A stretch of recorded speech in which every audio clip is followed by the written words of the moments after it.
حضرت سیدہ عائشہ رضی اللہ عنہ کہتی ہیں، میرے دروازے پر ایک یہودی عورت کھانا مانگنے کے لیے آئی اور اس نے کہا، اللہ تمہیں فتنہ دجال اور عذاب قبر سے محفوظ رکھے، مجھے کھانا دو۔ میں نے اسے کافی دیر تک روکے رکھا، یہاں تک کہ رسول اللہ صلی اللہ علیہ وآلہ وسلم تشریف لے آئے۔ میں نے عرض کی، اے اللہ کے رسول، یہ یہودی عورت کیا کہتی ہے؟ آپ صلی اللہ علیہ وآلہ وسلم نے فرمایا، کیا کہتی ہے؟ میں نے کہا، یہ کہتی ہے کہ اللہ تمہیں دجال کے فتنہ اور قبر کے عذاب سے محفوظ رکھے۔ یہ سن کر رسول اللہ صلی اللہ علیہ وآلہ وسلم کھڑے ہو گئے، دجال کے فتنہ اور قبر کے عذاب سے پناہ مانگنے لگے۔ پھر فرمایا، دجال کا فتنہ تو ایسا فتنہ ہے کہ ہر نبی نے اپنی امت کو اس سے خبردار کیا، میں بھی تمہیں اس سے ایسا خبردار کرتا ہوں کہ کسی نبی نے اپنی امت کو ویسا خبردار نہیں کیا۔ سنو، وہ کانا ہوگا اور اس کی آنکھوں کے درمیان کافر کا لفظ لکھا ہوگا، ہر مومن اسے پڑھ لے گا۔ رہا مسئلہ فتنہ قبر کا، تو اس میں تو میرے بارے میں بھی تمہیں آزمایا جائے گا اور میرے متعلق تم سے سوال کیا جائے گا۔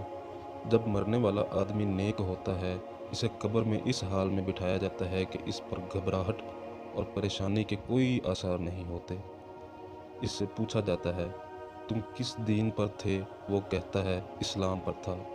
پھر اس سے پوچھا جاتا ہے، تمہارے درمیان جس ہستی کو مبعوث کیا گیا وہ کون ہے؟ وہ جواب دیتا ہے، وہ اللہ کے رسول محمد صلی اللہ علیہ وآلہ وسلم ہیں۔ وہ اللہ کی طرف سے ہمارے پاس واضح دلائل لے کر تشریف لائے تھے، ہم نے ان کی تصدیق کی۔ اس کے بعد اس کے لیے جہنم کی طرف ایک سوراخ کھول دیا جاتا ہے اور وہ دیکھتا ہے کہ جہنم کا بعض حصہ بعض کو کھا رہا ہے۔ اس سے کہا جاتا ہے، اس چیز کی طرف دیکھو اللہ نے جس سے تمہیں بچا لیا ہے۔ ادھر دیکھو، پھر اس کے لیے جنت کی طرف ایک سوراخ کھول دیا جاتا ہے۔ وہ جنت کی رونق و بہار اور اس میں موجود دوسری نعمتوں کو دیکھتا ہے اور اس سے کہا جاتا ہے، دراصل بات یہ ہے کہ تم دنیا میں یقین پر جیے، اسی پر فوت ہوئے اور اسی پر انشاءاللہ اٹھائے جاؤ گے۔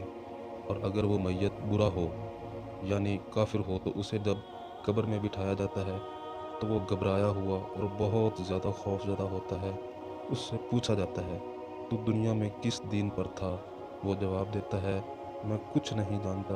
اس سے کہا جاتا ہے، جس ہستی کو تمہارے درمیان مبعوث کیا گیا وہ کون ہے؟ وہ کہتا ہے، میں لوگوں کو جو کہتے ہوئے سنتا تھا میں نے بھی وہی کچھ کہہ دیا، اب تو مجھے کسی چیز کا علم نہیں۔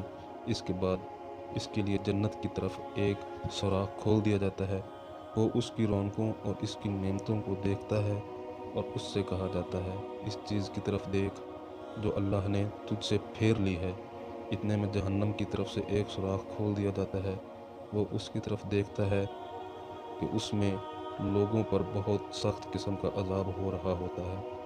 پھر اسے کہا جاتا ہے، جہنم میں تیرا ٹھکانہ یہ ہے، دراصل بات یہ ہے کہ تو شک پر تھا، اسی پر مرا اور اسی پر تجھے انشاءاللہ اٹھایا جائے گا۔ پھر اسے عذاب دیا جاتا ہے۔